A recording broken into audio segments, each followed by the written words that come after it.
I'm Ryan Sprague, and this is Somewhere in the Skies.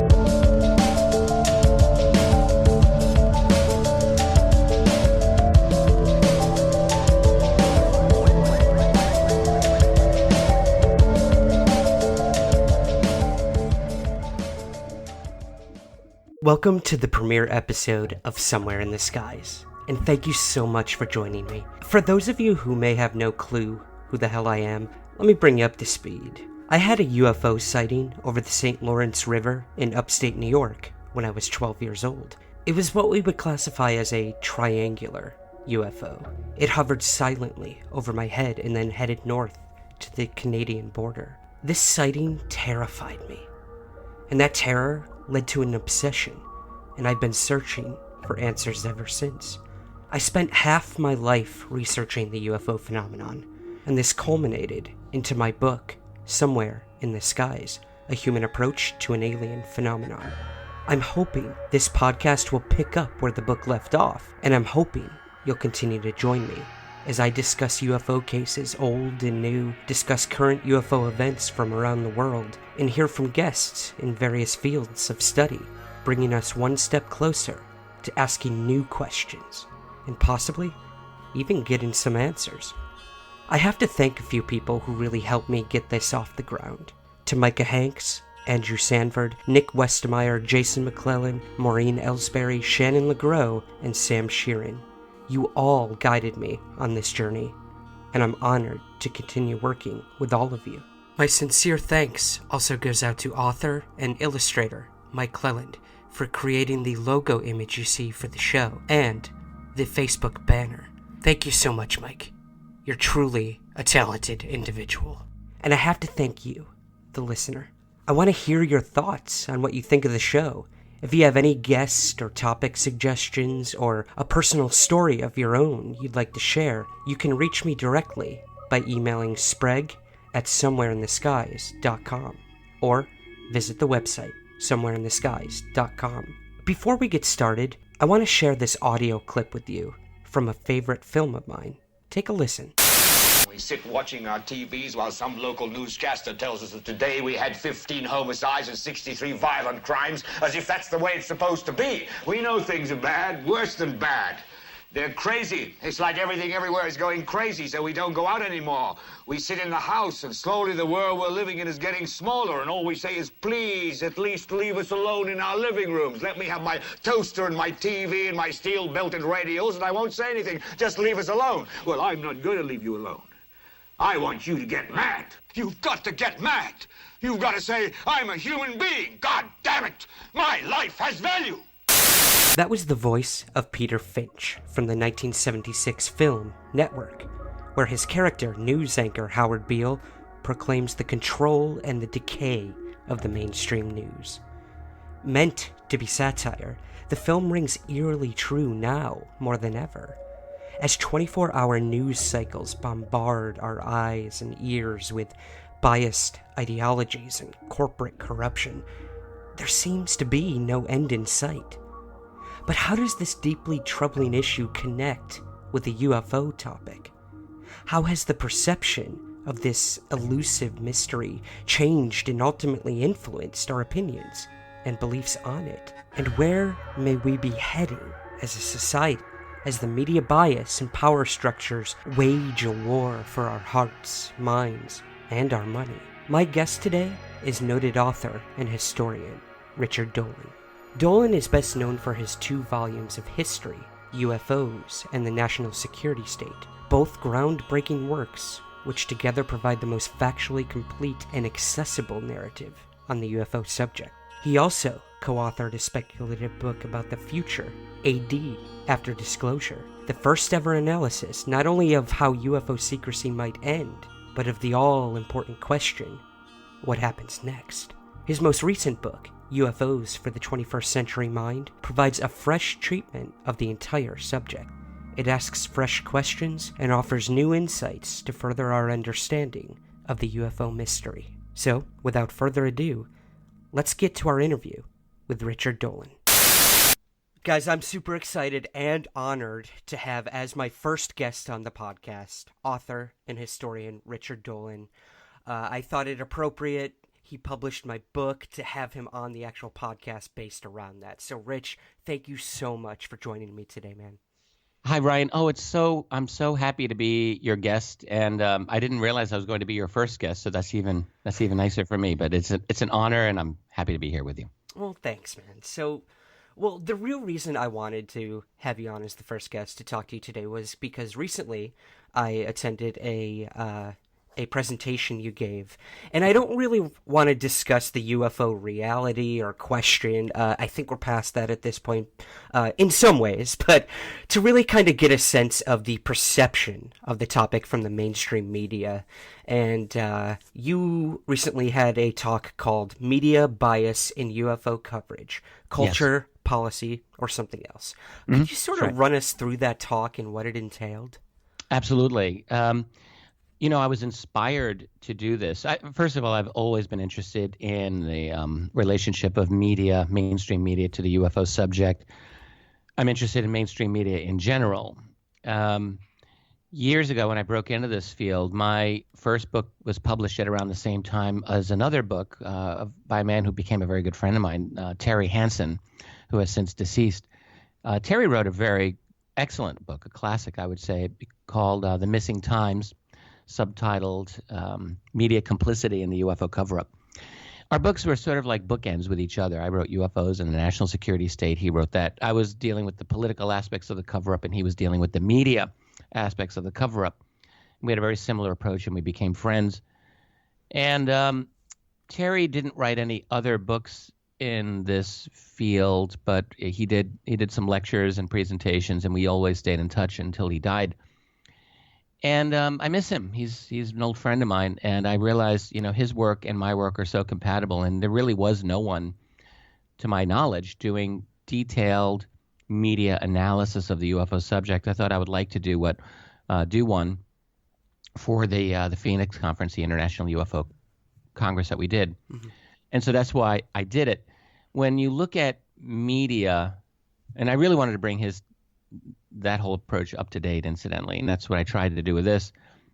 A couple of things that you notice about mainstream media before we even get into UFOs is it's interesting because we went through the whole election of 2016 and now in 2017, and media itself is a story. Mm-hmm. We hear everyone talking about so-called fake news, and there's lots of ways to look at this fake news phenomenon. My perspective on it is that the corporate mainstream media itself is the primary conveyor and purveyor of fake news. And I say this not siding with any one particular political party here, but I have been looking at CNN and MSNBC and Fox and PBS and really all of these large corporate-dominated, intelligence community-dominated sources of news as purveyors of fake news. And I don't think that I'm simply speaking hyperbole. I think that there's a lot of facts to back this up, and I tried to present some of those during my talk. One of the things that was important for me is just to mention to people that not only is the mainstream media not your friend or my friend. I mean, it lies, it spins, it censors. It's owned by just a few very powerful corporations. It is merged with the popular culture entertainment industry. It cooperates with the intelligence community. All of this is known. People often don't recognize this. They don't pay attention. They don't know their history. But the mainstream media has cooperated with U.S. intelligence for decades and generations. Still does. But it also makes us sick. And I mean physically it makes us sick. And intellectually, emotionally it makes us sick. And this is not just me saying it. I mean, there are mainstream articles themselves saying that this election is making us sick, literally making us sick. I have a BuzzFeed article I remembered reading, and articles in The Guardian and elsewhere that talked about how news is bad for you. Like, truly news is bad for you. And I thought to myself, why would it be that being an informed person is bad for you? Mm-hmm. And of course, it's not bad for you or for me or for listeners to be informed. It's not bad at all. Just because there's an article that says news is making you sick. So what I realized is that it's how our mainstream corporate media delivers news, how it packages news, how it gives the news to us that is actually unhealthy for us. And of course it is, because all any intelligent person has to do when looking at the news is realize how trivial it is, how sensational it is, how it focuses on one bad thing after another bad thing without context, without understanding. There have been study after study that have shown that the more television news a person watches, the less likely they are to be informed about key issues in the world. The less is an inverse relationship. Oh, wow. So that's right. The first time I learned this was over a quarter of a century ago during the Persian Gulf War. And there was a study, I believe it was done out of the University of Colorado, pretty sure, that came to that conclusion. It said the more CNN you watched, and it was explicitly CNN, the less likely you were to know where, for example, Syria was on a map, or like basic things about the Middle East. So there's that. And back then they said this is a great failure of our journalistic profession. I'm thinking, no, actually it's a great success. The whole point, of TV news and of television in general is to sell you, the viewer, to the advertiser. And that is the sole point. Anything else is just gravy. So they'll lure you in by letting you think you are being informed, because people do want to think they're being informed. They lure you in by entertainment, which of course they do much more than information. And toward that end, they sell you to the advertisers. And once we realize that's the point of TV, I think it's a little easier to understand. So I would start by saying the mainstream makes us sick, but I think mainstream media also makes societies sick. I think it destabilizes entire societies. If we really look at the one of the things that I'm very interested in these days is the phenomenon of color revolution. That is, constructed revolution by intelligence communities in conjunction with the corporate media to destabilize entire societies. We've seen this going on currently in Venezuela. We've seen it a year or two ago in Brazil, where we had what was called a soft coup against a perfectly elected government.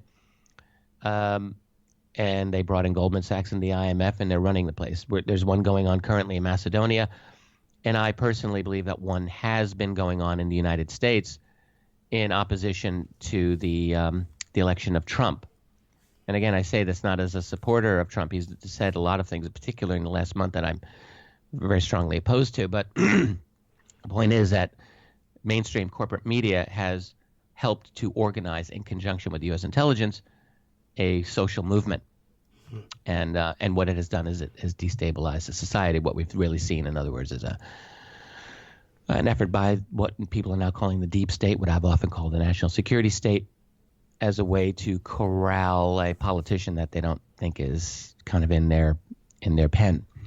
But anyway, that's an overview of mainstream. Now, this is a mainstream media that has also dealt with the UFO subject, and when we look at that, what I try doing is to see through the beginning from the 1940s onward, mainstream media has consistently been incredibly hostile to the UFO subject. What you find is that smaller media, local media, then and now, today the equivalent would be alternative media, but back in the 1940s and 50s and 60s, we're talking newspapers and radio, primarily, some TV.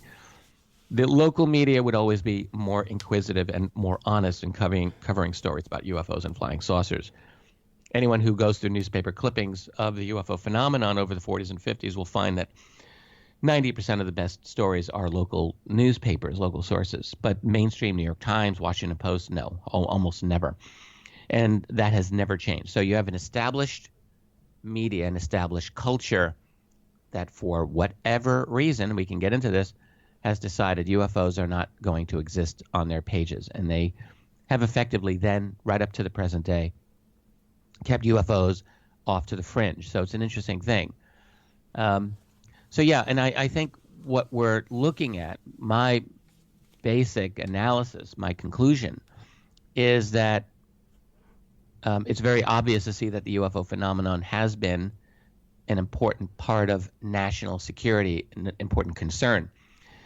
And in that lecture and in my career, I like to quote a few particular documents. One of my favorite ones is a CIA document from 1952, in which the director of scientific intelligence writes to the director of the CIA that these these sightings must have immediate attention, that there are sightings of unexplained objects at great altitudes and traveling at high speeds near major U.S. defense installations, he said, that are of such nature that they are not attributable to natural phenomena or known types of aerial vehicles. So you have one of a number of statements during the Cold War that are very highly classified, in which this phenomenon clearly is being taken seriously, and yet our media, which is supposed to be the watchdog, the guardian of the republic, really, completely dropping the ball. So then the question arises, are they doing this because of their own journalistic biases, and they're just their biases as human beings, or is there something else going on? And what I would say is that there's something more going on. The media has explicitly been working in conjunction with the intelligence community. We know this in the UFO field through something known as the Robertson Panel, where in early 1953, the last weekend of the Truman White House, the CIA did its own study and debunking of the UFO phenomenon. It was already a rigged game even then. Right. And they made it as one of their conclusions to work with major media to debunk the phenomenon to the public.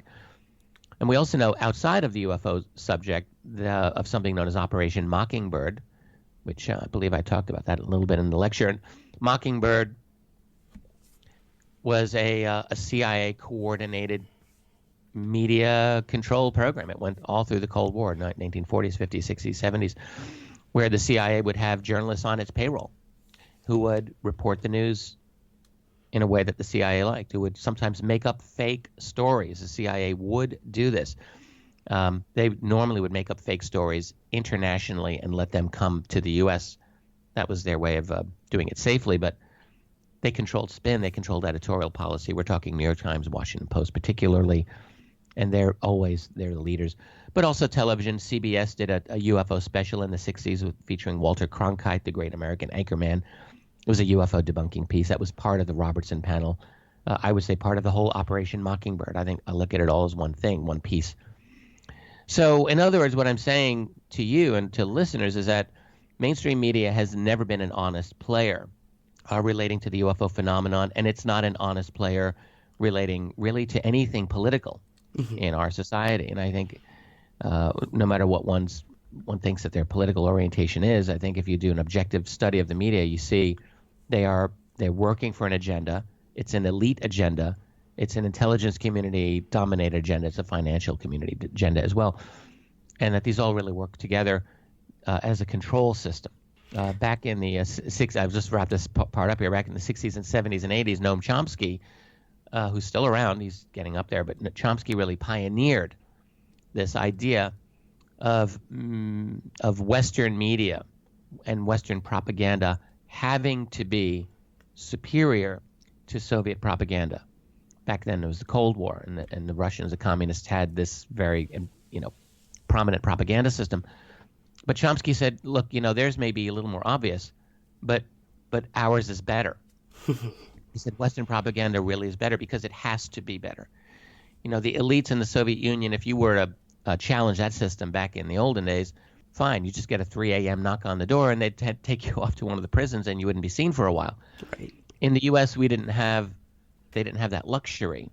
And so persuasion had to be much more insidious, much, much better. And indeed, as Chomsky argued for years, it was and is, and part of that included this illusion of a free press, this illusion of freedom, which in fact is much more of a control system than anything else. And that does include UFOs. Right. And what's interesting about that too, Rich, is that, I recently spoke to another journalist who covered the psychokinetic and ESP aspect of what the CIA was doing back during the Cold War. And right. This too was an illusion as well. While these phenomena and abilities may be real, it wasn't even that they were studying. It was the impact it had on the enemy and their perception of, the U.S. is this far ahead in this quote-unquote psychic warfare. We have to up the ante as well. Meanwhile, they're still trying to even figure out if this stuff is real, while pushing another agenda of, we're already bending spoons. We're able to shut off, missiles if we so choose to through someone's mind. It's fascinating, and this could, correlate to the UFO phenomenon as well, and Absolutely. the technology that each country or nation has. Well, I would add a couple of things to that. So I've been very interested from the beginning of my study of UFOs in the remote viewing phenomenon. The reason I became interested way back, even in the 90s, was because I learned that there was this thing called remote viewing. The CIA and U.S. intelligence was doing it, and that these remote viewers seemed to be, in addition to other things, seeing UFOs all the time. And I noticed this was a regular thing. So I thought, well, what's going on here? So I took some time to really study remote viewing, and I got to know some of the leading remote viewers of that program. I knew Ingo Swann. I know Joe McMoneagle and Lynn Buchanan and some of these other famous remote viewers. And I'm not a remote viewer myself, but I have studied this. I would say confidently that there's a lot of things going on in that remote viewing program. Part of it was definitely propagandizing against the Russians, the Soviets, thinking, wanting them to know that what are the American capabilities. But part of it really was to develop genuine espionage capabilities with remote viewing, and some of these guys were off the charts amazing. So they were doing things that, there was and is something genuine and powerful about capabilities relating to remote viewing. This is a real thing. And it's not always 100% accurate. And the real problem with the remote viewing isn't even getting the signal. Often it's interpreting it. Mm-hmm. So you'll get a vision of something that turns out to be quite accurate, but if you don't really have a context for what you're looking at, you will interpret it often in the wrong way. So from an intelligence point of view, it's not always useful information, and it's a hit or miss thing. Scientifically, it's fascinating.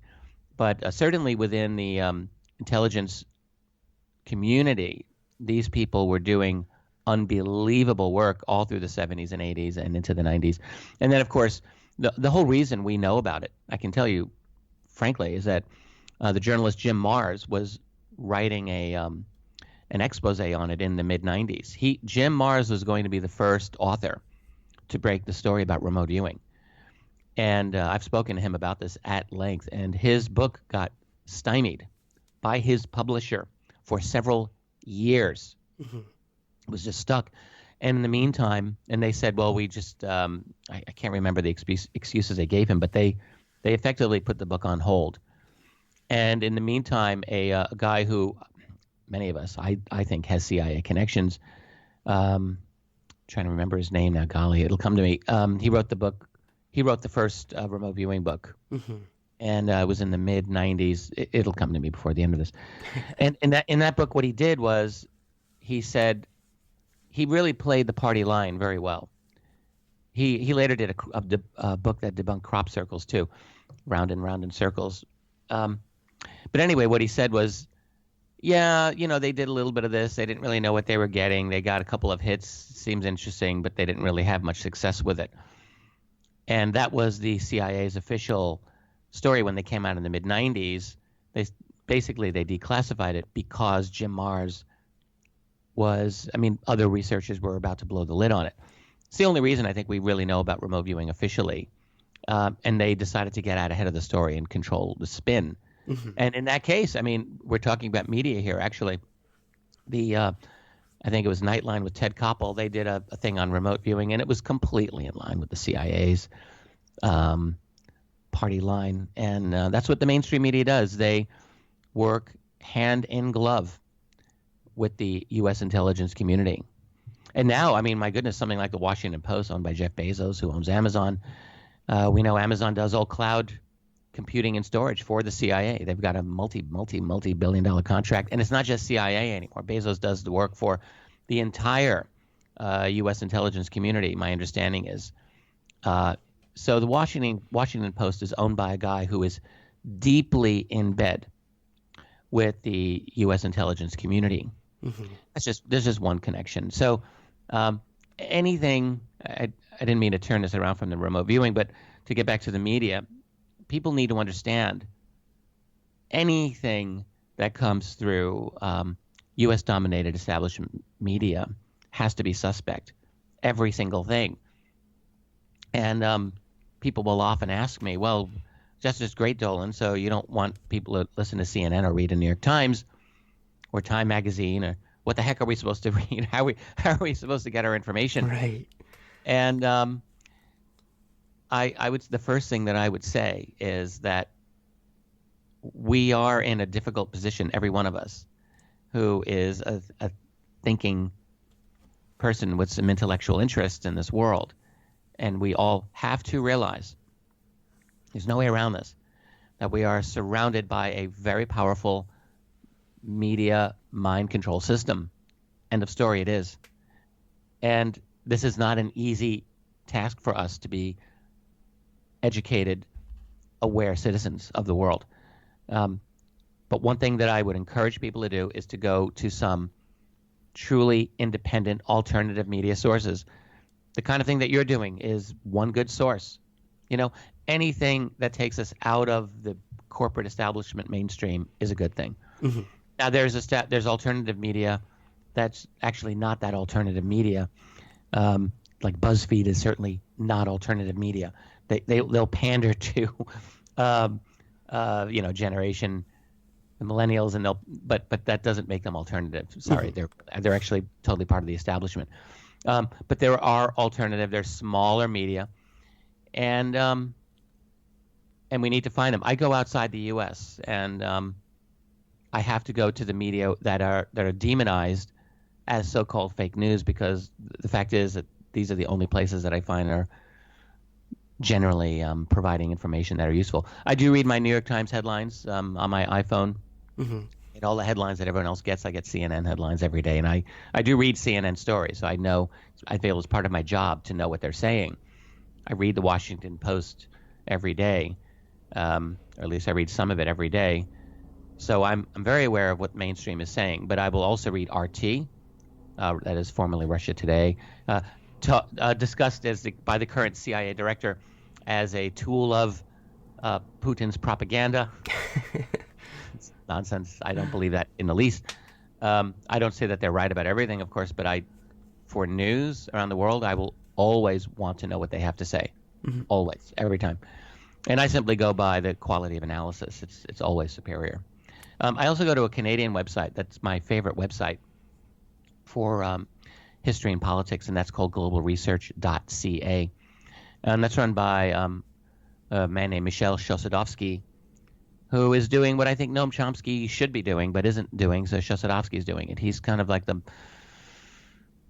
modern day, the true successor to the Chomsky tradition of media analysis and political analysis. And so the website he runs, globalresearch.ca, it's run out of Montreal, he has superb commentators, in my opinion. And, like any of these alternative sites, I don't agree with everything that I see on globalresearch.ca, and I don't agree with everything I read or see or the take of things in RT. But what I find is that they are a different perspective, and usually a much more correct perspective and a more honest one, typically. Right. Yeah. And I mean, find in the mainstream. Yeah. Yeah. And I mean, do your research, people. I mean, it sort of brings me back to another journalist friend of mine who introduced me to the lyrics of a Dead Kennedy song, and it's, quote, "Don't hate the media, become the media." So things like, I love the Dead Kennedys. Isn't that awesome? And how long ago was that, 1980, so yeah. 1979. Yeah. A long time ago. So this idea of, not only disinformation, but media bias and everything that follows has been going on for a while, guys. Absolutely. The other thing that I do, and this is just a lifelong advantage I've given myself, is that I've just studied history nonstop. I still study history nonstop. On my Kindle reader in my downtime, I'm reading some old history book from 100 years ago. Mm-hmm. So, I mean, for me, in other words, I've developed a good perspective on history and politics. And so, I mean, I just know that there are certain patterns that have existed in our world, and I've developed a good historical foundation. I don't know how to tell someone. There's no way to get these things quickly. Right. And if someone's living the CNN reality, if they have that on their TV, the first thing I would tell people is just turn that stuff off. It's like someone who's drinking cans of Coke every day or Pepsi, and they want to be healthy, I'd say the first thing you have to do is stop drinking that stuff, because you're toxifying your body, your system, all that sugar. It will literally kill you. I know a man who actually, I'm convinced, died of this. I think it gave him MS.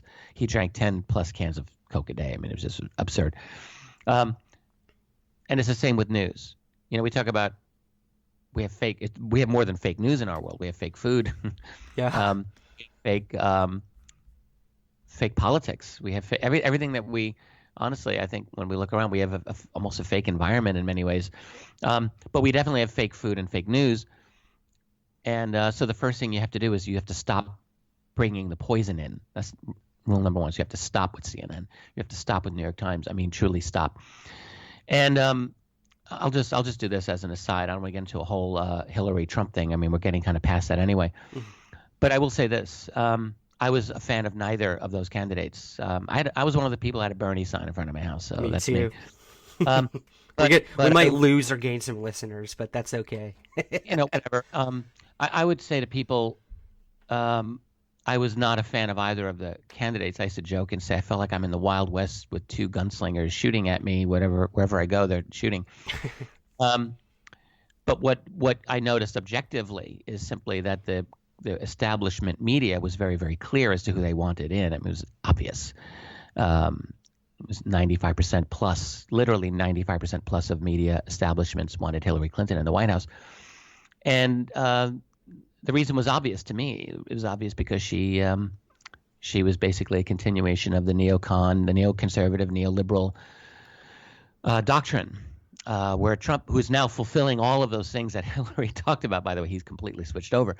But as a candidate, Trump was not on board with that, and Hillary was. So she was the establishment candidate, and it was obvious. You know, she's the one who went to the Bilderberg meeting in 2008. That was her. She's the one who's worked with this system her whole career. And she was a team player, and so all corporate media wanted her on board. And knowing that was the biggest mark against her in my book personally, that there was this lying mainstream. I mean, it astonished me. Or all of my friends, I'm someone who I guess would identify as having been on the left my whole life until this last year. I don't know what to think of the left anymore. But my friends on the left, none of them trust the CIA. None of them tell me they trust the media until this last year when they all trust the CIA. Media. And I'm like, what happened to you people? What happened to my friends? They all believe that Trump was an agent of Putin, and Saturday Night Live did the whole thing, the Trump-Putin thing. Seriously. Anyway, I feel like the media does create sickness in our society. This actually might be a further study of mine. I learned from a close friend of mine who, when people go into therapy, one of the first things that a good therapist will say to them if they're dealing with anxiety and stress and so on is, are you watching television news or are you reading news? And if you are, stop. Wow. Yeah. So, and again, this goes back to the idea that the media does kind of make us sick, and but it's not all news. You know, I feel that being an informed person does not make us sick. It hasn't made me sick. I feel great. Last thing I want to say on the media, and I know you probably want to switch gears, is for people who are not still believing this, I would tell them to get knowledgeable of a couple of really prominent recent media whistleblowers. There's a lady that I'm a big fan of named Amber Lyon, 3-time Emmy Award winner, journalist. She was with CNN for years. Back in 2011, she reported on the Arab Spring, and then she just got sick of it. She said, I can't do this anymore. And she just says, look, governments are paying us to create fake news. And when she did the Arab Spring back in 2011, she just said that CNN was routinely paid by the U.S. government and by foreign governments to selectively report on certain events and to make up fake news stories. And anyone who's gone into this at all with fake CNN news, I mean, there's a wealth of information to look for. There's another man who I'm a big fan of, who recently died, is a German journalist named Dr. Udo Ulfkotter, and he's on YouTube. You can find him. He talks about how, you know, we all lie for the CIA. Mm-hmm. He was doing stories back 2010, 2011. He said the CIA would write. He said all European news is controlled by the CIA. They would literally write stories that he would have to put his byline to on Libya, on Muammar Gaddafi in that case. And he said, if I didn't comply, I would have just lost my job. But they would write the stories, my name would be on it, and it would be all these hit pieces, propaganda pieces that was European journalism. And then I'm a big fan of a lady named Cheryl Atkinson, former CBS News, and she's out there. She's given TED Talks, I believe, and she talks about like astroturfing, which is a very important phenomenon, basically faking your data to promote yourself. Astroturfing happens on Wikipedia.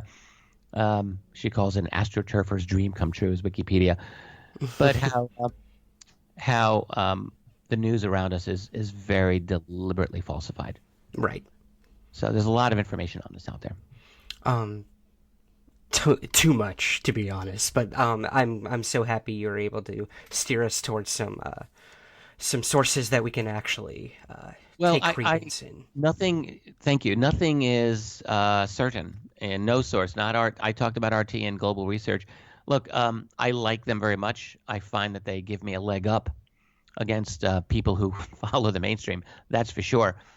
But that nothing is certain. I mean, what we all have to do is we have to use our brain. We have to think, and it's there's no magic formula. I'm sorry to say this to people. There's no sure shot way to say, oh, for sure, read this site, don't go there. What we have to do, though, is understand first and foremost that we are part of a control system. And I think once we get that, we can begin a process, and it can take years for some people, depending on how far into the system they are. It's not as easy like in the Matrix where you just take the red pill and all is revealed. I wish it were that easy. We are peeling the deception away by layer after layer after layer, and it does take time, and it's emotionally difficult. I'm doing research on false flags these days, and what I've definitely learned is that one reason false flags are so successful is because they combine our emotion with our mind. So the trauma of a false flag, which is always horrible, tears at us emotionally, and then what makes them effective is that the authorities will come in immediately with a narrative that appeals to our intellect. And so the intellect is kind of married to the emotion. The mind and the heart become one. And once we accept that explanation from the authorities, it becomes wedded to the trauma, and it becomes very, very difficult, if not impossible for most people, to question that intellectual explanation. So I think false flags work on this. It's a very devious way that they use this manipulation. It's very effective. So it doesn't work simply with false flags. It works with all forms of propaganda. People buy into something, and the longer and longer you buy into something, the harder and harder it is to buy out. Absolutely. I couldn't put it better myself. Well, in terms of love it or hate it, Rich, a lot of people are into this movement, and that's the idea of disclosure. Getting back to the UFO topic. Oh, yes, indeed. And you recently looked into, you came out with a small publication about UFOs and disclosure in the Trump era. Now, I just want to briefly touch on this, because we could talk about this forever, but this idea that, we have a POTUS who is not afraid to tweet at 3 a.m. in the morning something about anything. So in terms of the UFO question, some people think that this may be the time that we get a tweet in the morning about what happened in Roswell. I mean, that's going a little far, but I was one of the first people, I think, to just put that little idea out there, and I almost did it whimsically. I wrote a piece on Trump and disclosure the day after he got elected. I remember that. When most of the left world was going into some serious trauma over that election, and certainly in the UFO field, there were a lot of folks. Our friend Stephen Bassett and Grant Cameron, for two of them, really believed that Hillary Clinton was the disclosure candidate. I mean, Bassett absolutely believed it. Actually, he believed furthermore that Obama would do it before the end of his term. For my part, I publicly stated many times that I did not believe that would happen. But we all thought Hillary Clinton would win. I certainly thought she was going to go. I thought it was a done deal, frankly. The whole system was just rigged on her behalf. That was my opinion. Anyway, so when Trump got elected, I thought, well, let's just take a look at this situation. This was a guy who, at least particularly at that time, there's been a struggle going on since then, and we need to talk about this. But Trump seems like a guy who he's a disruptor. He's a disruptor, and no matter how one looks at him, he's stirring up the pot a bit. And he was saying things, this whole, as a candidate, let's make friends with Russia. This was a big thing, and he got reamed for this by all sides of the political spectrum. It was astonishing to watch. And then his anti-globalist thing was very clearly against the main current. So I thought, this is a guy who's become an enemy of big parts of the national security apparatus. That's obvious. And I never thought Hillary Clinton would be a disclosure candidate because I saw her as the consummate insider. Trump is not the same type of insider. And I thought, I said, you're still more likely to win getting a lottery ticket than waiting for a Trump disclosure. And I think even more strongly that now. But I thought, actually, this man's personality is such that he actually might do a 3 a.m. tweet. You could just imagine him saying something like, everyone knows UFOs are real. And the funny thing about Trump is, like, could you imagine, unlike with Obama, like if Obama were to do a disclosure of UFOs, had he done so, I think there would have been a much higher, like, people would have been like, oh my God, I can't believe it. Trump, who's going to believe him? Like, I really think there's a lot of folks who would just say this man is, certifiably insane, and people think that already. So if we were to do a disclosure of UFOs, seriously, this would be a real problem. I think it would be very difficult for him. And when I published this booklet, it's about 100 pages long. It's just under. It was already evident to me. I published it in March, about a month ago. It was already clear that he was losing his. If it was a battle with the deep state, he was losing it. Even by mid-March, like, it was obvious to me that he was he had been outmaneuvered, completely outmaneuvered. So that any reform of the intelligence community was not going to happen because they took out Michael Flynn, like, immediately. He was the only person who could have done a reform of the intelligence community. He was the first one out in that kind of a specious Russia thing there. So all of the loyal people around him, he's basically surrounded by Council on Foreign Relations people, globalists. They've taken over. They've got him. So by mid-March, it was evident to me that it's unlikely, but nonetheless, we're in a situation where there's a kind of covert war going on, a war of leaks, for example. All of these leaks that we're seeing against Trump and against other people are signs that the intelligence community is fighting itself. Mm-hmm. So in that type of a situation, it just seemed to me there's enough instability that there could be some accidental, or who knows, what someone might say, what the heck, just an intentional putting this information out there.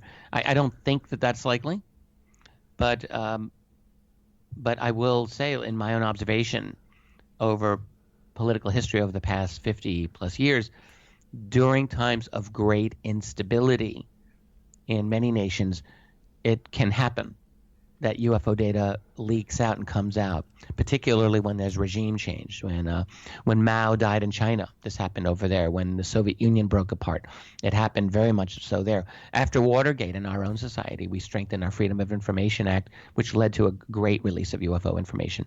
In Spain, after the dictator Franco died in the 70s, it led to a release of UFO data there. So when there's instability in a system, things come out, and that includes UFO data. We are in a very unstable political situation here in the United States. And so for that reason, I could see something unexpected, something accidental happening. Mm-hmm. I don't say bet on it.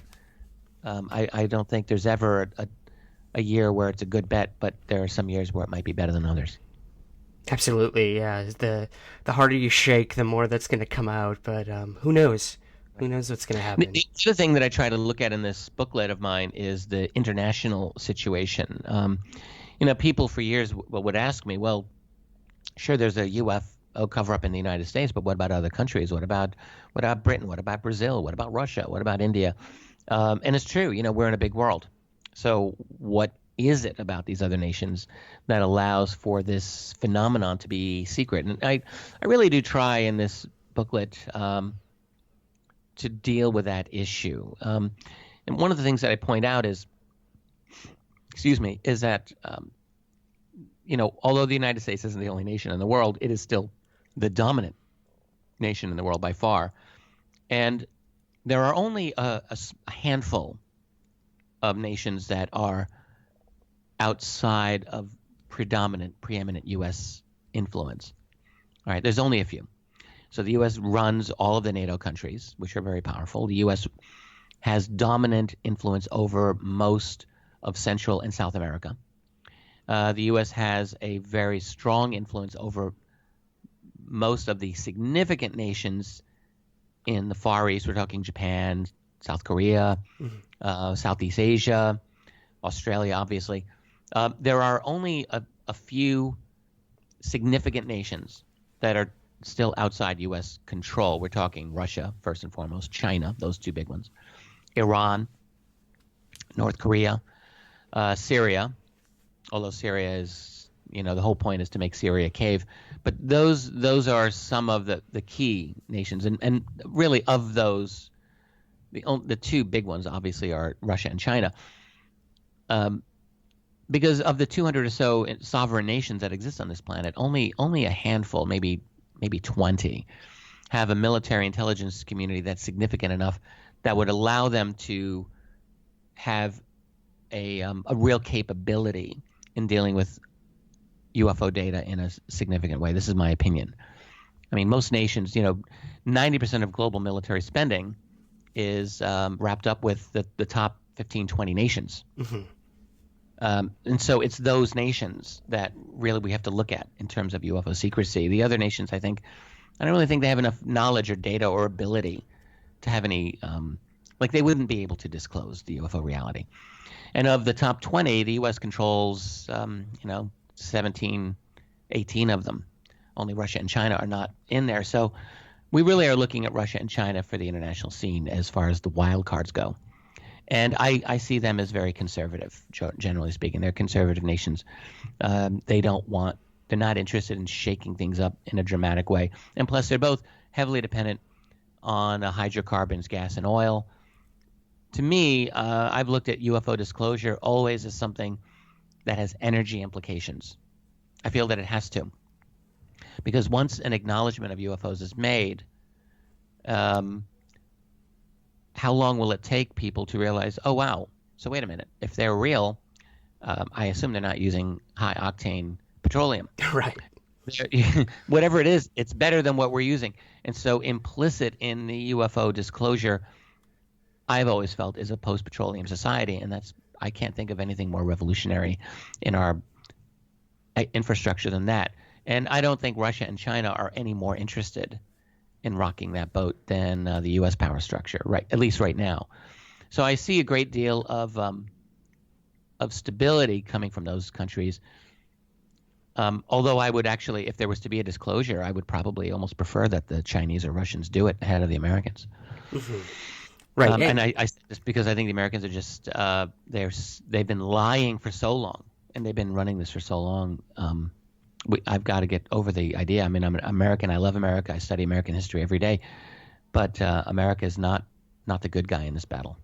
Right. And, capitalization is always an issue with this, even if, the reality of UFOs were to be given to the public, and then that, let's say free energy or whatever the hell these things use as propulsion. How long will it take for the government, which is a very broad term, to control and contain that to capitalize off of it? You know what I mean? Switching absolutely. From crude oil to free energy. I'm sure there's some sort of plan or agenda in action to if and when that day comes, say our oil resources completely deplete, how will they make the most money off of this new form of energy? Yeah, let's stay with this thought for a minute. It's really an interesting thought. So there's monetizing the technology, which I agree with you completely, has got to be key.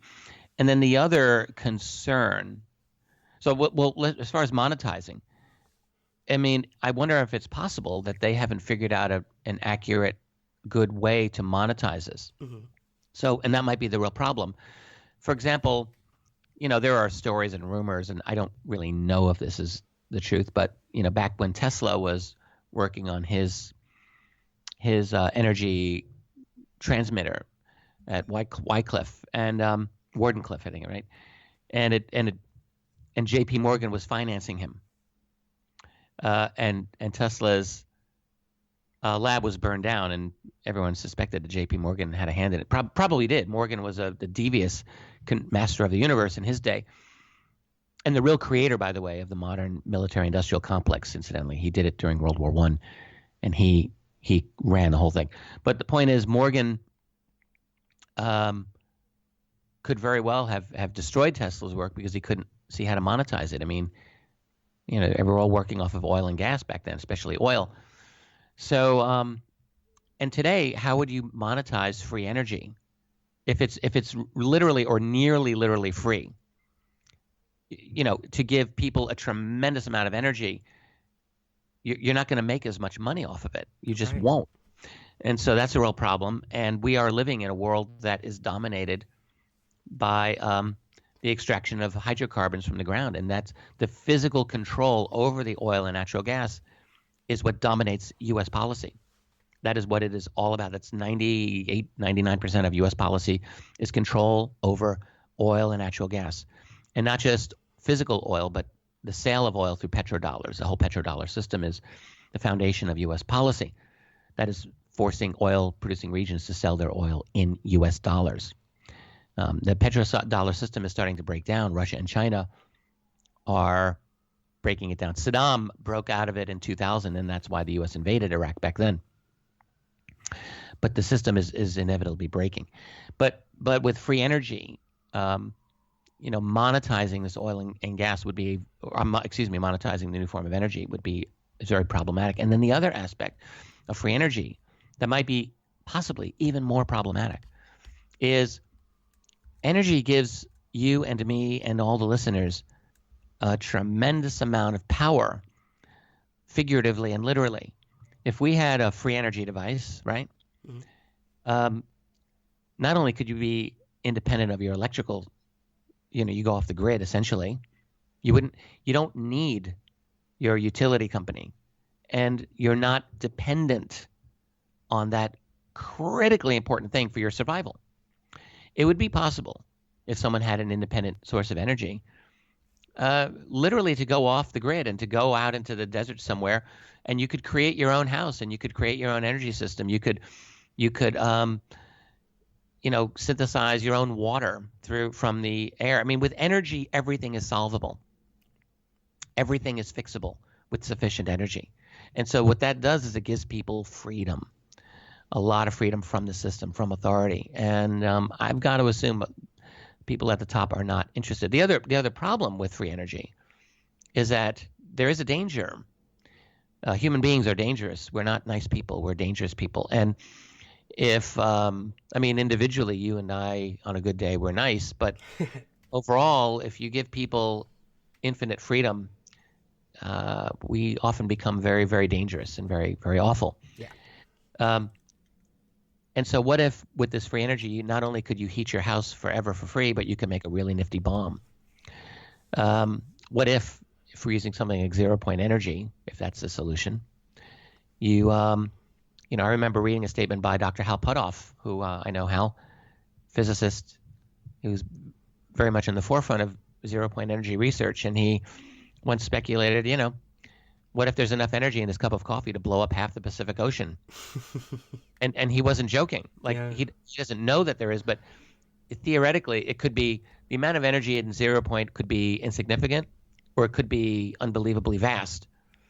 And what if a free energy solution allows for tremendous extraction of energy or production of energy that would be very destructive. And so now we're letting loose this genie out of the bottle that could be a very dangerous one. And so this is one area where I might have sympathy, right? Mm-hmm. With the secret keepers. I mean, anyone thinking this through would think, oh my God. The problem is, A, we don't know the energy implications. B, I do know that secrecy has become a very destructive thing for our society, that for those idealists left who believe in freedom and liberty and freedom of inquiry, it's been very dangerous for that. It's been very destructive. And we've moved into a kind of neo-fascist oligarchy. I don't know how else to call it. Mm-hmm. So for those things, I'm not a fan of that, and I believe in the sunshine of truth. So for that reason, I'll always believe in disclosure. I have to believe in the truth, because if I can't believe in the truth, then there's nothing else really for me to believe in. And I think that it's still the most proper foundation for a stable society is truth, not falsehood. But if the truth is that we can't control this energy, then our world will have to find out ways of creating the control. And are we moving then toward a completely inclusive system where everyone is monitored, where everything is being checked by centralized artificial intelligence, for example, mm-hmm. to make sure that no one's building the world's biggest bomb? Right. Yeah. I mean, I don't know. I don't know what the solution is. Yeah. We're moving into a very, the UFO subject is one of several key issues that are going to drive our future. It's only one of them. It's a big one, but it's not the only one. And we're moving into a very, very different world in the next 20 years. I mean, I don't even know who could predict what our world is going to look like in 20 years. Right. It's never been more uncertain, I feel. And that's either going to be an extremely exciting time to live in, or scary, or exciting, or all the above. Who knows? Only time will tell. I agree. One of the things that I did that I've been thinking through is this whole disclosure scenario is different scenarios of disclosure. Right. When I wrote After Disclosure 6 years ago, 7, wow. We really had one fundamental disclosure scenario, and it's what I would now call premature disclosure. So in other words, something accidental happens, a sighting, a leak, something unexpected, because we're in a very tumultuous era where things are unexpected. And I've often said disclosure is impossible but inevitable, mm-hmm. like that paradox. And that is indeed a real possible way that the disclosure will happen. It won't be a plan, but it will happen as a result of some accident, WikiLeaks or a sighting or something like that. But there are other scenarios of disclosure, and actually it occurred to me after we wrote After Disclosure that maybe the leading candidate isn't that one, but rather a kind of fascist form of disclosure. In other words, we're moving into towards some version of a neo-fascism. I say neo-fascism because fascism in 2017 is not going to look like 1937, right? With Hitler's brown shirts. I mean, nothing's ever the same in history. We're in a different era, but a new iteration, a version. And it seems to me that once complete control over the spin, over the propaganda system, total control is assured, then maybe we might be moving into a system where there'll be a disclosure of some sort. But I don't think that era has arisen yet where there's total control over the spin. There's still enough independence out there. So if there's a disclosure, it's not clear to me that the government or the intelligence community would be able to maintain full control over the spin. They control spin from so much, and they might for this. But this is a big topic. This is a tough one. Mm-hmm. So I think once they get to a point where they're convinced that, yes, we control the news, we're surveilling people 24/7, we've got everyone chipped, we've got everyone drugged, we've got everyone basically zoned out when watching Dancing with the Stars. Now we can roll this out because no one knows anything anymore.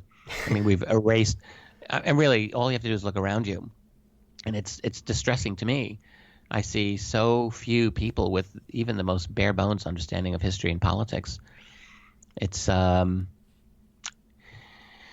don't know if it was any better when I was a younger guy, but I think it was better. I don't know. There's a few people nowadays who are kind of awake, Mhm. but there's an enormous mass of people who I just think are as asleep at the switch as ever. Maybe I don't know. Maybe I'm wrong.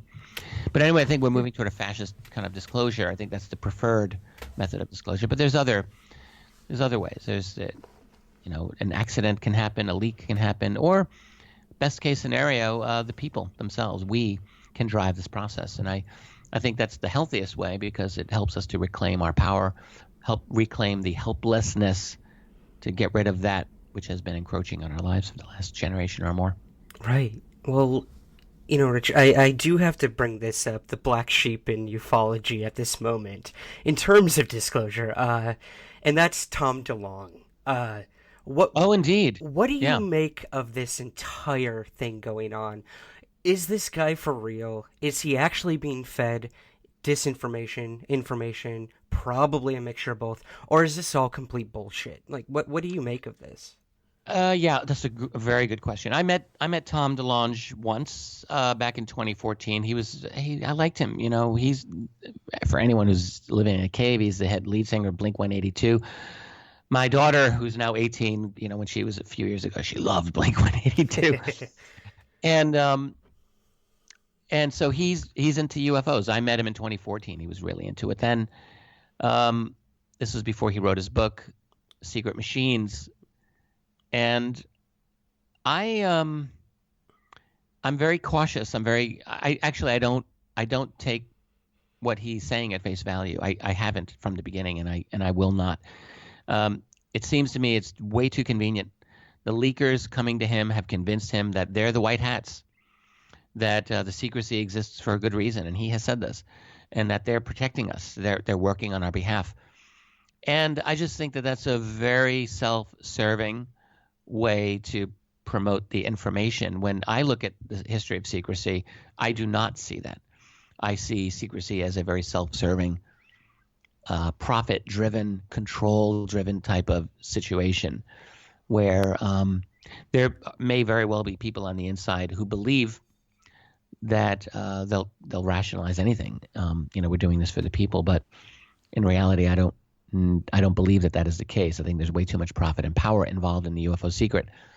Having said that, are these people for real? Are they giving him genuine information? Bottom line is this. None of this is really going to make much headway until genuine, confirmable data is released. Otherwise, it's just people talking. Right. And even if they're head of Lockheed Skunk Works, even if they run the lab at Wright-Patterson, where we believe alien tech was being studied. I mean, and those are two of his leakers, two of his people. Doesn't matter. These people, none of them have made a public statement that can be directly attributable to them that they will publicly support. All right. So when the head of Lockheed Skunk Works comes out and says, yes, I've been meeting with Tom DeLonge. We talked about this. This is real. If the head of Wright-Pat's laboratory comes out, McCaslin, I think his name is, comes out and says this, then yes. If the Major General over at Cheyenne Mountain comes out and states, we're doing this. Right now, these people are hiding way in the background, and Tom DeLonge is their front man. And he's putting himself out there, but the problem with that strategy is that Tom DeLonge is a rock star, and I believe he's a good guy, but that's not enough to give credibility to this phenomenon. While these guys are hanging out in the background, no public statements, and absolutely no data. Well, yeah, no confirmable information is coming out. So yeah, so all this is talk. It's talk, and to add, I mean, their names were never supposed to be given until the Podesta emails were leaked. So, I mean, right there, right. They're even further back in the corner, not willing to come forward or make a public statement. I agree with you. And I think the Podesta angle has been really overplayed and played up. Again, this is where I have I have to strongly disagree with my friend, colleague Stephen Bassett. I think he got this whole thing wrong. And Grant Cameron, and I respect them both tremendously, but I have never agreed with them on this, where they think Podesta is genuinely pushing for disclosure. I've never seen this. It's one thing to have an interest in UFOs, which, okay, he does. And yes, Podesta made a couple of statements about UFOs in his career. He did this. He did the press conference back in 2002. And he made the tweets, the one tweet, #disclosure. However, John Podesta is one of the most savvy political operators in the world. Right. All right. And I firmly believe that he has made a recognition that the UFO subject in 2014, 2015, 2016, and today, this is not where it was at in the 1990s. In the 1990s, you talk about UFOs, it's a career ender. You're done. Hell, even in 2008, it torpedoed the career of Dennis Kucinich for his presidential candidacy when they just tore him to pieces over the fact that he had been a UFO witness. Right. He didn't even talk about it. And by the way, he was corroborated by two other people who said, oh, yes, absolutely. It was a triangle. It was unbelievable. We were on the property of Shirley MacLaine when it happened. I mean, it was a really good sighting back in the 80s. And Kucinich got reamed in 2008 for that. But even since 2008, we've gone through a dramatic transformation of the culture with YouTube and Facebook, social media. And I think Podesta, as a savvy political operator, has recognized that there are votes to be won, that UFOs are kind of cool. They actually are kind of cool. People are into it. There's a tremendous market. UFOs, in other words, are a brand. Yes. They're a brand. And Podesta realizes that this brand can be tapped as long as you're careful. And he's been very careful. He's very smart about this. And Hillary was very smart about this. She let Podesta do the talking for the most part, a little bit. Then she did her thing on Jimmy Kimmel. But she never overplayed the UFO part. They did it just enough to get people into UFOs to think, oh, wow, they're into UFOs. I'm going to vote for her. And I believe that's exactly and 100% of what it was all about, was simply to get the vote. And we'll never know because she didn't win the election, but had she won, I would absolutely never have expected her to do anything like a disclosure. Never. Yeah. Well, in terms of civilian research into the UFO topic, Rich, I want to touch on the big one, let's say MUFON. This is a listener question from, I believe, a field investigator. What are your thoughts on the functionality and the behavior of research organizations looking into the UFO topic? That's a great question. I'm a strong supporter in the idea of MUFON. I think we need organizations like MUFON. I get a little frustrated when people say, "Oh, we're done with UFO reports. Now let's talk about the implications." Well, yes and no. We're not really done with UFO reports, and the reason we're not done with them is because what we absolutely need are well-researched, solid, investigated cases. This strengthens the cause for all of us, and MUFON, above any other organization that I can think of, is really best suited to do this.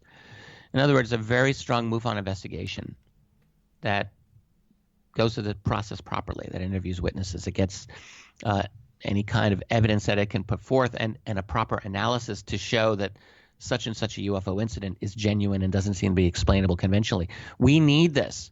We need this in 2017 as much as ever. Because a lot of times people think about UFOs and they think, oh, well, that's back, there were UFO sightings in the 50s. So we need this today. And we need MUFON to be at the top of its game to do this. Now, the problem has always been that MUFON, look, there's never been money in MUFON. The investigators who are involved in this do this on their own dime, their own energy, their own time commitment. And some of them do a fantastic job with all of those obstacles, and they still do a great job. But it's very difficult. It's very difficult. For years, I was a little bit of a gadfly, I think I'd like to say, with MUFON. And one of the things that I've always said is that MUFON needed to put together an annual report, if nothing else. MUFON, I said, stop sucking in the information and not giving anything back. We need to have data. What are you investigating? What are the results of your investigation? And Jan Harzan, and I say this to his credit, has been attempting to do these annual reports. I have one of them. I think he's been doing them every year to put out, bare bones. Like, these are the number of cases we had. These are what we've investigated. These are our unknowns, and these are our top unknowns of the year. And I said, this is what you need to do, MUFON. And so I think they're still doing that. But there's so much more to go. And we're only talking United States. Right? The United States has 5%, 4% of the world's population. There's a whole big world out there. And as bad as it is in the U.S., it's vastly worse in every other country in terms of generating UFO data. I mean, it's frightening to say that the U.S. is the best at this, U.S. and Canada, but really U.S. Brazil, they have got good UFO researchers, but is there a national database of sightings? No, there isn't. Not to my knowledge. It's all sporadic. We have the MUFON database, and we have the National UFO Reporting Center here in North America. So if someone sees what they think is a UFO, at the very least, they can report it. Elsewhere in the world, they got nothing. Yeah. Europe, nothing. Britain, no, nothing really. Germany, Russia, to my knowledge, China. These countries all have good UFO researchers in them, but we need data. And beyond that, we need data that's been investigated and that approaches some level of scientific data, because that's really the only way we're going to make a breakthrough. We need a good sledgehammer to break through this wall of secrecy, and we can only do it with scientific data, well-investigated data. And that's what MUFON should be doing and can do. I'm speaking at this year's MUFON Symposium for the first time in years. I feel that I was unofficially banned for 6 years. I mean, honestly, I think I was. That's fine. But I'm a little bit – this is all about – they're doing a thing on the secret space program. And I'm going to say here and now, the individuals that I'm going to be on a panel with on this are individuals that I don't all consider reputable. And I will be making it very clear when I'm at this panel that I'm not starting a war with anyone, but I will be speaking very candidly about the failure of a number of these other individuals to provide any kind of confirmable or reasonable or even logical data behind them. And I'm going to call them out. So, but what I'm a little bit distressed by is that this is the main feature of MUFON because it's popular. People love to talk about the secret space program. If you go to the UFO subject, those types of books are the top-selling books these days. And so it's a matter of giving the people what they want. However, this is not going to be done in a scientific, detached way. And my fear, MUFON, I participated in a MUFON show, Hangar 1 on TV, but which was a good idea and which had its own problems, to be perfectly candid. Yeah. And so my fear is that MUFON's got to be very careful here about going into an area where they're just dealing more with public relations and less with scientific inquiry. I mean, they need PR. They need to get the word out there. Absolutely. MUFON, all through the 80s and 90s, utterly failed at that. MUFON's website, for most of its history, has been absolute junk. They're only now just making it something nice. But they still have to remain scientific. And if they don't do that, that's their core. That is their strength. Their strength is not in pretending to have underground base files on Hangar 1 or presidential files of UFOs like they did in Hangar 1. That's not their strength. Their strength is in doing field investigations. And when they move away from that, that is their core. That's their core business, as it were. And if they move away from that, they are going to endanger themselves, and they'll just be another PR company selling their brand. Exactly. And if that happens, then we're all worse off. So, it's it's a delicate balance too, Rich. I mean, in the last week, I've spoken to several MUFON investigators who, off the top of their head, could give me the amount of reports from this year on cigar-shaped craft, or these orbs, or these discs, what have you. So that core work, like you mentioned, is being done, but it is not at the forefront. And that is a delicate balance between wanting to get something like Hangar One on, a cable network to get this organization out to the public. But then again, it's a risky game, because the more sensational you become with these underground files, it's tricky. I get it. I totally get it. They need to make their money. We can all appreciate that. You can't run a decent organization if you're not getting some cash flow. So they have to do that. The way that they've been doing it in the past, I think, was really, really questionable. And in fact, I think they still do. It's like the board members of MUFON are on the board because they pay a lot of money to MUFON. Right. They basically buy their way in. I think that's not a good way to do it. I don't think I support this at all. Mm-hmm. But they, on the other hand, they need to find a way to make the money, and now they're doing it through TV and through getting their brand out there, which is not the worst way to do it, but they've just got to be very careful with how they do it. Exactly. And when you go into TV, you're making a deal with the devil. MUFON did this back in the 70s with the National Enquirer, by the way. And talk about media, National Enquirer is a CIA outfit. I don't know if it still is. Back in the 70s, it was absolutely doing work for the CIA. It was run by a guy named Gene Pope, who was CIA, ex-mafioso too, but definitely CIA. And MUFON was actually very close with the National Enquirer through the 70s. And a lot of people back then thought, why are we doing this? And because it's really hurting our reputation. And MUFON leadership's answer, it was Walter Andrus running MUFON at the time, said, look, we, any publicity is better than no publicity. I think that was essentially his answer. Until eventually he got overruled and MUFON pulled its relationship away from the Enquirer. But for the mid-'70s, they were very much in bed with the National Enquirer. And now you've got the situation with Hangar One. It's a similar kind of a thing where the problem with that show, and I'll just say this because I was on it for both of the seasons, that was a very heavily scripted show. Yes. To my knowledge, I might have been the only person in all of season 2, to my knowledge, who refused to read from a script. They wanted me to, both seasons, and I said, "Are you kidding me?"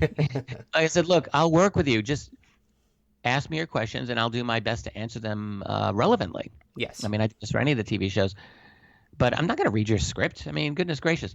But they had everyone else doing this, and they had actual voice actors pretending to be UFO researchers on there, and they had producers on there who were not researchers. Yeah. And they really harmed them. And then the whole pretense, the false pretense that MUFON had their files in this place called Hangar One. My mother, when she's always excited when I'm on television, and she got excited about Hangar One, and at the beginning she said, "So where is this Hangar One?" And I said, "Look, Mom, it's just it's a convenient fiction." And my mother got so angry at being lied to, right? Yeah. And I think her instincts are good. You don't want to be lied to on TV. Yeah. The idea was when Dave McDonald was running MUFON, he's an aviator, and he did store MUFON files in a hangar. And when they were when they were developing the show, that was where the MUFON files were stored, in a hangar. And they said, let's call it Hangar One. Of course, the images of the building were all fictional. I mean, right. Like that. In that part, I mean, all right, you want to give them this enabling fiction, fine. But then what they would do is MUFON, we've got our files on this and on that and they don't have their files on those cases. Right. But they have a tremendous number of case files. Yeah. And they don't have files dealing with underground bases. Right. They don't have files dealing with the president. That's Grant Cameron. He's got those files. That's his research. And a few of us other researchers. So, I mean, they were kind of making these, it was getting down this slippery road of, I think the producers really had a good intention. I honestly do believe it. I talked with the producers, and I think they overall wanted to do a good, reliable show that dealt with genuine issues. And some of the shows did deal very well with these issues. I want to give them some credit, but they hampered themselves, and MUFON hampered itself by going down this road that is, they're talking about things that are not accurate. And this is the danger with television. Anytime you do TV work, and I don't know, I've done enough of it, and it's very hard. These TV producers, they're not UFO people. They don't care. They want good ratings. Yes. And some of them might care a little bit about the subject. They do. Some of them do get interested, but they don't have a lot of knowledge, generally speaking, and they're out there to get good ratings. And that's their job. Their job is to get good ratings. Their job isn't to be truthful about UFOs. So I'm not faulting them. It's the nature of the beast. But MUFON has got to be careful. Yep. That's all. And they really, I would just say to MUFON, I would say to Jan, and I will say when I see him again, don't lose sight of your core reason to be. Your core reason to be is to have and train and encourage and inspire good investigators to do good work in the field, to produce good analyses of UFO cases. Yes. That's what you do. And don't lose sight of that, MUFON.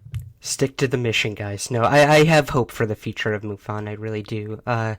Rich, in terms of this may piss off some of our more skeptical listeners, but in closing, I've got one more listener question for you, and that's, what do you think is the best evidence we have that UFOs have anything to do with an extraterrestrial intelligence? I know that's a very loaded question, but... I would answer it in two stages. All right, so stage one is I look at confirmed government documents. I always start with that. Why? Because I know they're real, I know there's a paper trail, and I know that the national security community has taken this subject very seriously. Among documents in the paper trail are radar trackings and visuals of objects that are described as disc-shaped. This is back in the 1940s and 50s. Sometimes zigzagging, sometimes instant acceleration, always incredible maneuverability, silent. In other words, extraordinary. So we know that part's real. We know this. It leaves us a couple of options. Extraterrestrial, right? Black budget, classified U.S., black budget, classified Soviet, Russian, and the like. So on that level alone, we go through process of elimination. And we know, by the way, that within the U.S. intelligence community, that the glimpses that we have of their analyses that we are permitted to see, many of them have concluded extraterrestrial interplanetary was the most likely scenario, because there wasn't evidence of a U.S.-based or Soviet-based technology program that could do it. And indeed, to this day, there isn't. On top of that, we have non-military evidence. So we have evidence of people who have had encounters. And here's the thing that a skeptic will argue against, which is that the evidence for these encounters is not of a high level of scientific credibility in their opinion. I would be inclined to agree with that, except I would have one caveat. The amount of that evidence is so vast at this point. And to call it non-scientific is a little bit problematic anyway. There have been some very detailed investigations of individual cases, from back to the Betty and Barney Hill abduction case, to the even the Villas-Boas case in Brazil from 1957, to more recent cases in the 70s and then 80s and 90s that have gone through detailed analysis. The Betty Andreas and Luca case, investigated by Ray Fowler, is a very, very interesting case. Hard for me to dismiss this as anything other than dealing with extraterrestrial or non-human entities. The work of Bud Hopkins and John Mack and Dave Jacobs, and nowadays people like Kathleen Marden and Yvonne Smith. You know, these people do regressive hypnosis. Barbara Lamb.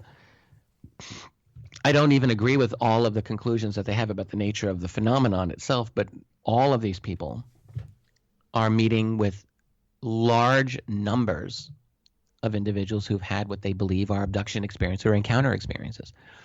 And the quantity of these individuals is so vast, and these are not psychologically disturbed people. Now, is there an explanation that could account for the tremendous consistency of what most of these people are saying? They're having experiences with non-human entities who are doing things to their body. Is there some kind of psychological manifestation of something that's causing this? Well, in theory, I suppose it's possible. We don't know what that is. No one's identified it. On the other hand, knowing that there's a UFO phenomenon that is real, and we know it's real because we have the documentation to prove it's real, and we have the reasons to believe that it may indeed be not of our civilization. So when I combine that evidence with the very large amount of personal testimony that people have of encounters with non-human beings in connection with UFO sightings, then I have to think that's the most, by far, really, it's the most logical conclusion. And it doesn't all come down to evidence from regressive hypnosis, by the way. All right, there's a lot of people who've had encounters with UFOs and beings or occupants inside that have not revealed this information through hypnosis. I mean, there's an enormous number of accounts from around the world, not just America, where this is the case. So I think that's the most likely scenario. That's not the same as scientific laboratory proof, but it's a messy world out there. This is what I think we're looking at. I think it's the best hypothesis by far. Yes. And that's why I say I think that's why we are dealing with the presence of an other. Are they from another planet? Well, I would say probably, but they could be from some other portion of reality that I don't quite understand because I'm not smart enough, because my brain doesn't work in the way that I wish it could. Yeah, well, and I mean, Rich, you and I both know, as all the listeners, that this topic in general, UFOs, is not so black and white. So there is no one core answer to any of this. I had a conversation. I've been interrupted. You've been so nice to me this whole interview, Ryan. Oh, are you kidding me? No. Once with a researcher named Chris O'Brien. Yeah. I like Chris. He's done great work on cattle mutilations, and not just that though. He's done work on really a lot of the high strangeness of this whole subject.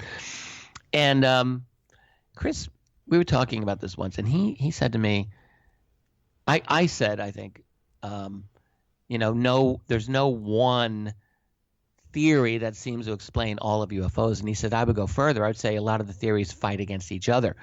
In other words, the idea of extraterrestrial or time travelers or interdimensional entities or black budget. But there's all of these competing theories when we ask ourselves, what is the core? What's causing this phenomenon?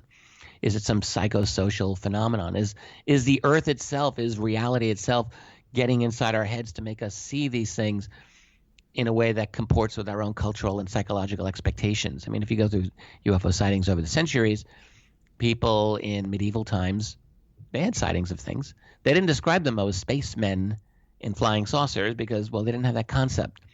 So they described things differently. So is there a phenomenon that's causing us to see things the way we expect to see them? And does that mean that they're physically real or not? That's a psychosocial type of explanation. And then there's the whole idea that, are we living in a constructed matrix type of reality, a kind of simulation hypothesis? And but then I think the extraterrestrial hypothesis is still probably the front runner in my opinion. When I look at our own future tech, our own ability in the next generation or two to get some part of our civilization out to the stars. I mean, you and I may not make it, but next gen artificial intelligence, next generation 3D printing, next generation propulsion. Yeah, I could see it happening. We could send something out there. And so has another civilization had already done that for us? Are they sending their own artificially created beings, their own avatars? Who knows? I think that's probably the most likely scenario, and I think that's what we're dealing with. I agree. It is an extremely enticing future to live in, and I look forward to seeing where that goes. Rich, what do you got coming up, my man? What can we expect from you in the near future?